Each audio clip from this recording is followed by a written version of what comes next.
What's up, guys? It's your boy Barca Boy 103. Today we're gonna be doing the match analysis from the match yesterday between Osasuna and Barcelona, where you could say the blaugrana have picked up their most important win of the season so far. We're gonna take a look at some of the stats from this match, analyze the team's performance, also take a look at Lewandowski and Pique's red cards and the possible consequences, and of course react to Xavi's post-match press conference reaction and the match reaction of 3 other players as well. But before we get into it, make sure you guys smash that like button down below. Let's try to get to 200 likes this video. Be very much appreciated. Also, if you're new, make sure you subscribe down below if you haven't already, and let's get into it. Let's start off with a reminder of the starting lineup from last night. It was Ter Stegen in goal, a back four of Alejandro Balde, Andreas Christensen, Marcos Alonso, and Jordi Alba. Midfield 3 of Sergio Busquets, Frankie de Jong, and Pedri Gonzalez, and a front 3 of Ousmane Dembele, Robert Lewandowski,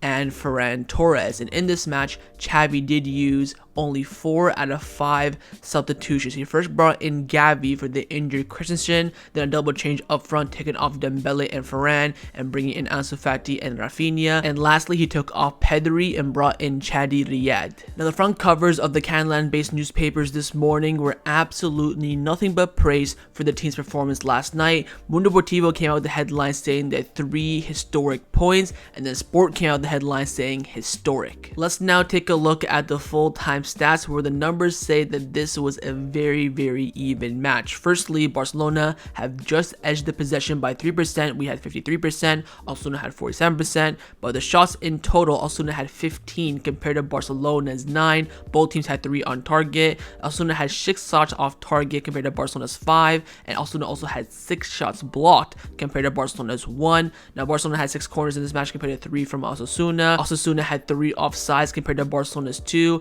and Osasuna also committed 15 fouls in this match compared to Barcelona's 6. Now here's the best part. So Osasuna had 15 fouls, they committed 15 fouls, they got 4 yellow cards.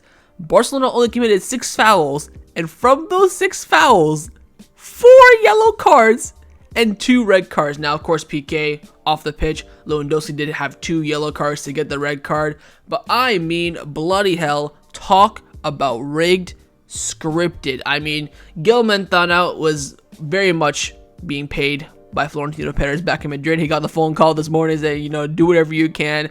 It's clear as day. I would say probably out of those 6 fouls we actually committed, 4 of them had a card, because if you got Lewandowski 2, then someone else got another 2, so only 2 we got away with. Absolutely freaking ridiculous. Now Barcelona this match had 2 big chances compared to Osasuna's 1. We didn't miss any of them, thank God. While Osasuna did miss 1. We had 1 counterattack compared to 0 for Osasuna, and 1 counterattack shot compared to Osasuna's 0. Osasuna from their 15 shots had 10 of them inside the box and 5 outside, and Barcelona out of their 9 shots we had 7 inside and 2 outside. Ter Stegen this match made 2 saves. Aitor Fernandez only made 1. Now Barcelona this match did attempt 507 passes but only completed 415, giving us an 82% success rate. We also had a 41 success rate in our long balls. We attempted 61 and only completed 25, and save for our crossing, 20% success rate. We attempted 10 crosses and only completed 2. Bloody hell. Dribbling was okay, 58% success rate. We attempted 12 and completed 7. We lost possession in this match 128 times. We won 46 duels, 13 of them being aerial duels. We also had 12 tackles, 3 interceptions, and 14 clearances. Let's now take a look at the SofaScore full-time player ratings, where Barcelona's numbers are very low. The team as a whole got a 6.85 rating, which is pretty low. Ter Stegen with a 6.6. I think that's fairly low for his performance. Alejandro Balde 7.1. Andreas Christensen with a 6.4. Very low. Alonso 7.1. Jordi Alba 6.9. Pedri 7.5.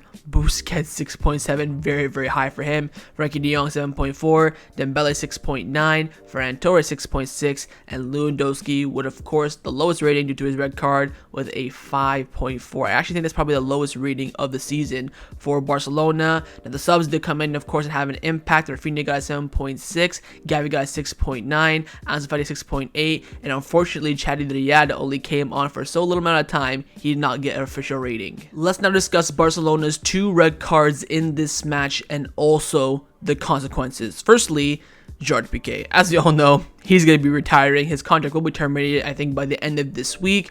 But as we all saw at halftime, he went straight to the referee, Remontada, and started, giving him the talk and also in the tunnel as well, going down to the locker room. And in the end, Pique did get sent off. As you can see on the screen is exactly what he said. I'm not going to repeat it. You can take a second right now and pause the video and read it. It's pretty much a typical Pique line. And you might be wondering, what's the consequences? He's retired. There isn't none because he's retiring. But if he wasn't retired, he would have been suspended for around 6 matches due to his behavior. So that would have been a huge blow for Barcelona with our current center back situation. But since he's retiring and the World Cup's also coming up, it's not a big deal whatsoever. It's just Pique kind of leaving his last mark on La Liga and the referees. He'll be remembered of getting a red card on the bench for his last game. But let's be honest, over the weekend against Almeria, it was his final game. Let's be honest, Xavi did confirm that he would have brought on Pique in those final few minutes instead of Chad Riyad, but in the end, that wouldn't have made a difference. So we walk away all happy. Pique is retired. Happy days for him. Wish him, of course, happy retirement. But gets a red card. Should have been suspended for 6 matches, which I think is absolutely ridiculous. But the big red card, of course, is for Robert Lewandowski, and we do have an update on his matches suspended. According to Cope, he could be suspended for 3 matches. 3 matches right after, of course, the World Cup. We play Espanyol at home, Atletico Madrid away, and then Betis at home, if I'm not mistaken. He will be suspended for all 3, and that is a huge blow for Barcelona. Now, you're probably wondering, Barca boy, he only got a 2nd yellow and a red card. That should be a 1-game suspension. You're right, but when he's walking off, he went like this. I don't know what that means. Still, we'll find out in the next video. I don't know. Is he saying like the referee smells or something? I don't know. He went like this, so now it's gonna get him an extra 2 games apparently, which I think is absolutely ridiculous. No doubt Barcelona will appeal it, and no doubt they will lose their appeal. This is a huge blow. I'm more looking at the Atletico Madrid and Betis game. We're going to be stuck with Ferran Torres or maybe Memphis Depay as our striker for those games, and I think this is a big blow for Barcelona. On the bright side, Lewandowski gets a nice little rest. Lewandowski, let's be honest, Poland to get out of their group of the World Cup, they'll be lucky, so he'll get a cheeky little month off. But again, big blow for Barcelona. We'll see what the club do. Maybe we could sign a free agent or someone in December. I have no idea, like we did with, of course, Ferran last year. So we'll wait and see. But at the current moment, it's not confirmed yet, just rumors. But at the moment, Lewandowski could be suspended for up to 3 games. Let's hope it's only 1. Let's now get into Xavi's post-match press conference reaction and the match reaction of 3 other players. The 3 other players are Pedri, Marcos Alonso, and Raphinha. Let's now get and see what everyone had to say. First up is Raphinha, who of course scored the winning goal for Barcelona to give us those 3 crucial points. He came on, made that big impact. Let's see what he had to say after the match. He came out saying the goal, in moments like these, you have to make quick decisions, and that's exactly what I tried to do. Frankie has the quality to put the perfect ball through to me. I knew the goalkeeper was off his line. I made the run into the space and tried to wait for the right moment. Now, I said this during the live stream, I'll say it again. Raphinha needs goals. He said that in a Mundo Deportivo interview, saying that, look, I've come here, I've scored only 1 goal. I've not scored a goal at the Camp Nou. I had to be more productive on the pitch. I told Xavi that I want to play on the right wing. I feel like I'm useful. I feel like I'm useless on the left wing, which is fair enough. He came on, I said, look, Raphinha, you said you got to score. Get the ball in the back of the net and give us the 3 points.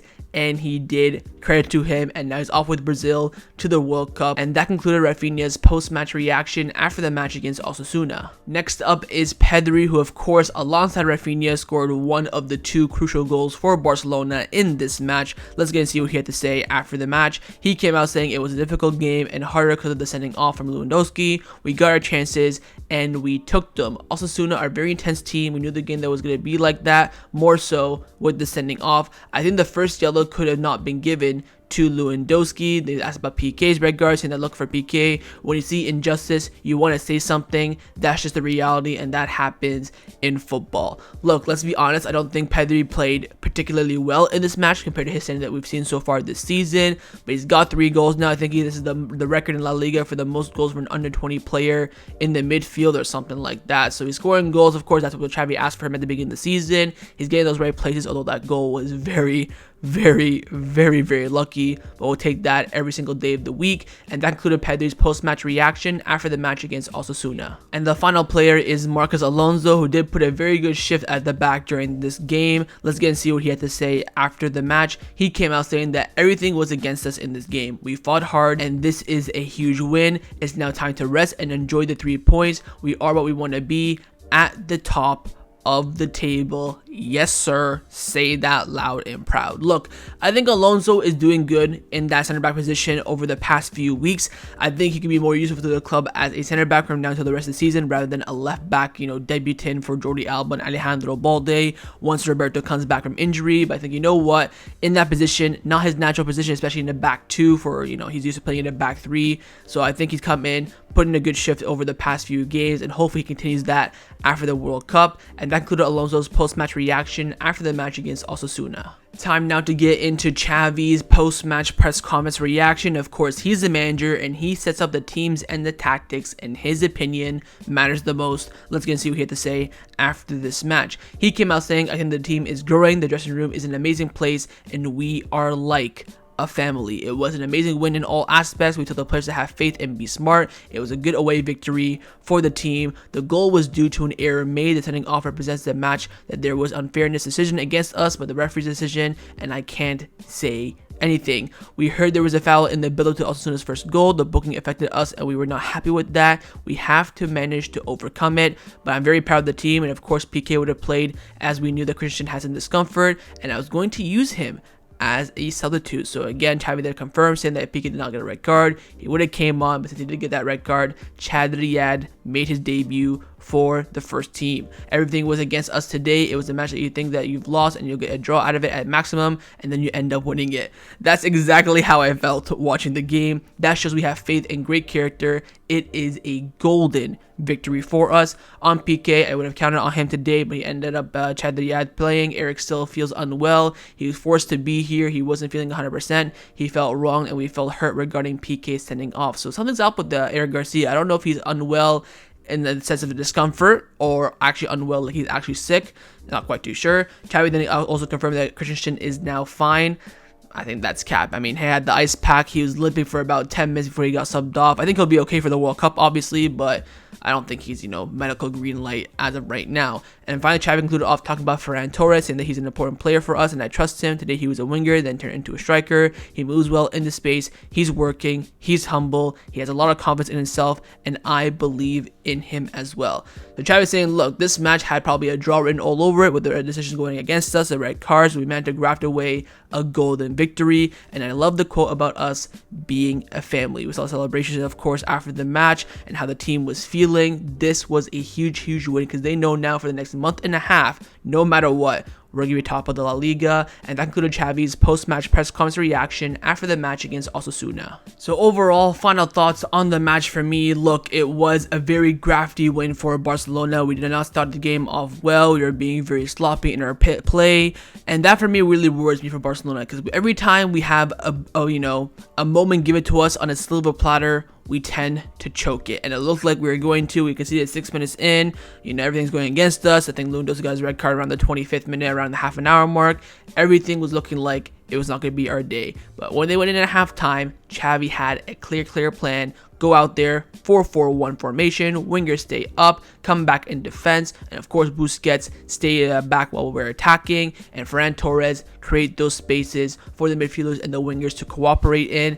And I tell you what, did we get lucky? I think we did. I think that Pedri goal is probably the most luckiest goal I've seen Barcelona score in a very long time. I think the Raphinha goal is a bit of individual brilliance, and that's what I said in the live stream. Look, for champions, you have to get these type of wins. You're away from home, scrummy, referees being an absolute dick. You gotta power through it, and we did so. We saw Real Madrid do this a lot over the past few years. I'm there on Twitter thinking, oh god, they score again. Even when you see the match against Real Vallecano when they drop points, people on Twitter saying, oh, Valverde, 9th minute goal incoming, because they're champions and they understand what to do. They know how to get points when they're not playing well, and today we showed that. I said during the live stream, I'll say it again, if we win this match, I think we'll win La Liga. And now I do believe that, because the team has the mentality to play poorly but get the result out of it. Referee going against us in this match did not help us whatsoever as well, but I feel like this team is now slowly but surely growing together, and I think of course Xavi hinted about that in his post-match press conference, saying that we are now a family. Of course, they had that dinner last week. I think this group of players are growing a lot together. I'm looking at the Gabis, the Raphinhas, the Ferran Torres, Eric Garcias, Pedri's, that core of players that will be here for the next 10 years. They're all going to be growing together, and we're seeing the likes of, Busquets, Alonso, Jordi Alba, even maybe Hector Bellerin, giving them the opportunities to grow on the pitch. And I think confidence does play a key role in that. Of course, Raphinha mentioned during the week, he did an interview with Mundo Deportivo saying that, I need to score more goals, blah, blah, blah. It was his moment. It was written in the stars, and I absolutely love to see it. Now, performance-wise, I think the first half, again, was absolutely dead. Second half, we grew into it, but I feel it's also important to mention how, individual brilliance did get us out of this game. You're looking at Frankie de Jong. Frankie de Jong, I think, absolutely carried that team in the second half. I did watch the game after before recording this video. See, I watched that half again. I did not watch that disgusting first half, but Frankie de Jong absolutely carried us, and hopefully that does mean that he, we won't be selling him. We can hopefully, negotiate a salary reduction or whatever the case may be, but I think his performance absolutely carried that team in the second half, and I also love to see the fight in the team. We saw it on the pitch with Ousmane Dembele, with Frankie de Jong, with Alejandro Balde a little bit as well, and even Pedri. They showed the fighting spirit. They said, look, I want to die for this badge, I want to bleed for this shirt, and I want to go out there and put my all. People in the chat were saying, Pedri looks tired, but he kept going, he kept going, and this is what we want to see with players. Look, if you put 110% effort, you end up losing, you know what, we'll take it to the bank and we'll move on. But you put no effort, that's where the problems come in. Here's the reaction of the bench when we scored the winning goal, and this for me signifies unity, of course, being a family, everyone cheering, everyone doing the exact same celebrations. That for me shows that we are together. Here's them going back to the locker room. Xavi has his ritual. He always stays at the locker room when he daps up everyone before they go in. You can see, look, even Chad Riyad, first team debut, played like 3 minutes, still part of the first team. Even Pablo Torre, not getting too many minutes, part of the first team. Casado, one big family, and that for me is very, very important. You could see the celebrations are a bit over the top. I mean, it's only 14 games in, not even halfway. We're only, you could say, theoretically 2 points clear. But I think it's the manner of the victory, everything going against us, and also, again, with that big World Cup break. This feels like kind of halftime for the La Liga title race, when in reality, on paper, it isn't really the case. But I do think the celebrations are a bit over the top. They didn't go that much. They just sang the, what is it? Ole Ola Barcelona Lemonia. So, quick song, and they left, I assume. But I do think it is a bit over the top. Now, league table, looking juicy. Of course, I think Real Madrid play on Thursday against Cadiz. 5 points clear at the moment. I think most likely they will win Real Madrid, and they will be 2 points clear against all our hands. So, come May, when we know we win or lose, it'll be on our hands. Xavi will say it as well. Look, the league was in our hands. We should win every game now, and we're champions. Of course, that is difficult to say when there's still a lot of games left to play, but it's in our hands now. So hopefully the team can push through it. I think you're looking at that Clasico, and I think March as a Spotify count now is going to be absolutely huge. But I think Real Madrid do have the disadvantage because, of course, they're in the Champions League. They're going to be playing big game against Liverpool. Although we have a game against United in the Europa League, they're going to be playing, what's it called? Real Madrid are going to be playing Wednesday, Saturday, and we're going to be playing Thursday, Sunday every single week. Same with the Real Madrid, depending on Tuesday, Wednesday switches, but then most likely we'll always play on Saturday. Keep a look on the schedule as well. We could see La Liga favor Real Madrid a bit, give them, Tuesday, Sunday, give them the extra day rest, or Wednesday, Sunday. So I think that will play a big role. Look at the Super Cup in January as well. There's so many factors that play in this title race, and it's all going to come down to the players' will from both sides and the squad as well. Who stays healthy? I think on paper Barcelona do have the better squad. Of course, you could say Madrid have the better team with, the recent success. I think on paper Barcelona have the better squad. And it comes down to, I think, who stays fit, who doesn't stay fit, because, of course, World Cup, you never know what's going to happen. God forbid someone goes out there, and for Barcelona, we don't really care about Real Madrid, and, breaks their leg, something like that. We're looking, very, very rough. But there is, of course, that January transfer window period as well. We are expecting Barcelona to sign someone. Real Madrid already confirmed they won't sign anyone in January, no matter what, but we'll wait and see on that. But overall, very, very happy with this win. Again, it shows unity and how we're a family on the pitch, and hopefully, I keep saying this, I say it 1,000 times, I'm going to say it again, we continue the momentum and also show the spirit against the big teams. Again, Osasuna have done well this season. On paper, they're not a big team. I want to see us do this against, Betis away, Atletico Madrid away, Real Madrid away, United. I want to see us do it in the big moments. Although this is a big moment, I mean more so against a big team. Overall, though, very, very happy. We're going into this now month and a half break in the World Cup. in a great mood, top of the league no matter what happens. But again, let's see how Barcelona do in that second half of the season. Hopefully they can take this momentum from now and apply it later. So that's my match analysis for Osasuna versus Barcelona in La Liga. Hope you guys enjoyed this video. If you did, make sure to leave a like, and of course leave me your thoughts down below in the comments on everything we discussed, the thoughts on Xavi, Alonso, Raphinha, and Pedri after the match, the statistics himself, of course, the thoughts on Lewandowski and Pique's red cards, and also your thoughts on the celebrations after the match. I think it was a bit too much, a bit too little. What are your thoughts about the league title race? What do you see Barcelona and Real Madrid as the favorites, and how you think the league title race will play out from now until May? And of course, make sure you guys subscribe down below if you haven't already, and I'll see you guys next time on the channel. Take care, and Forza Barca.